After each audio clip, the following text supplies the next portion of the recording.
आपकी अपनी party people द्वारा दिल्ली के बुराड़ी कार्यालय में 73वें गणतंत्र दिवस के अवसर पर ध्वजारोहण किया गया।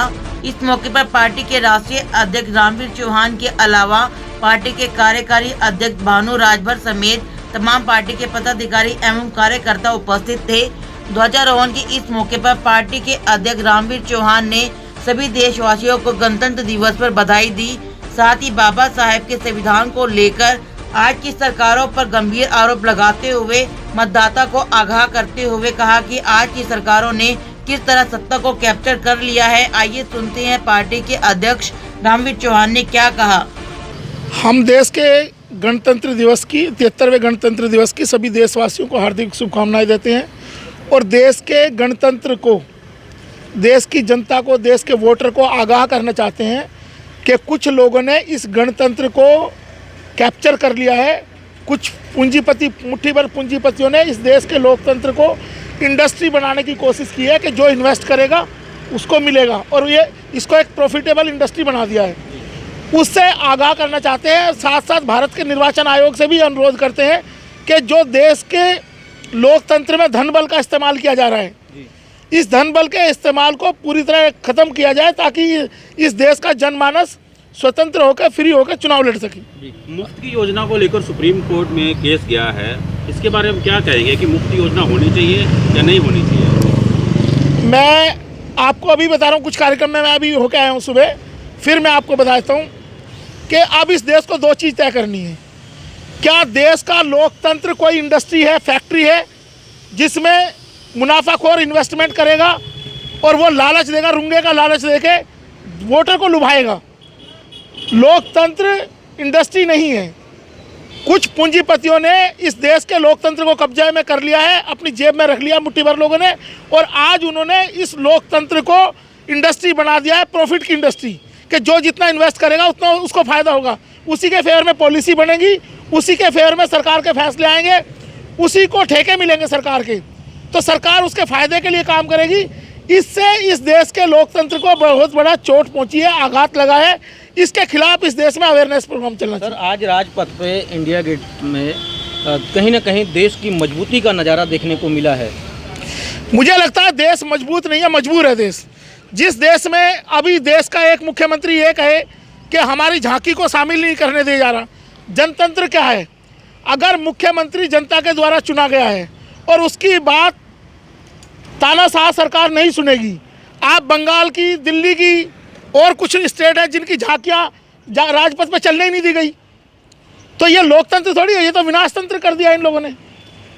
पिछले कई दिनों से कुछ घटनाक्रम ऐसे हो रहे हैं जैसे कि मतलब देश को लेकर जो है कि ये सरकार तो कह रही है कि बड़े गंभीर हैं, तो आप कैसे देखते हैं जो पिछले कुछ दिनों से घटनाक्रम? देखिए, मैं तो बार बार कह रहा हूँ, आज भी मैं 3-4 कार्यक्रम में ये बात बोल के आया हूँ सुबह, कि अब इस देश के जनमानस को तय करना है कि राष्ट्रवाद क्या है। जो ये तिरंगा झंडा लेकर तिरंगा यात्रा के नाम पे दंगा फसाद करने वाले लोग हैं, जिन लोगों ने इस देश के युवा को गुमराह कर दिया है। देश में पिछले 7 साल में कोई इंडस्ट्री नहीं लगी है, सारे प्रॉफिट के जो देश के जो संसाधन थे, सरकारी इंडस्ट्री थी, वो सारी बिक चुकी है, रेलवे बिक चुका है। तो जो देश का विनाश करने वाले लोग हैं वो राष्ट्रवादी है या देश का जनमानस राष्ट्रवादी है? तो अब इस देश को राष्ट्रवाद की परिभाषा तय करनी पड़ेगी। सर, आज बाबा साहब का संविधान लागू हुआ था, क्या लगता है कि संविधान के अनुरूप देश चल रहा है या सरकारें चल रही हैं आज? बाबा साहब ने 26 नवंबर 1949 को जब संविधान हैंडओवर किया था, तो उन्होंने एक बात और भी कही थी अपने उसने वक्तव्य में, कि कोई भी संविधान अच्छा या बुरा नहीं होता, संविधान को चलाने वाले लोग, उन पर डिपेंड करता है कि संविधान अच्छा है या बुरा है।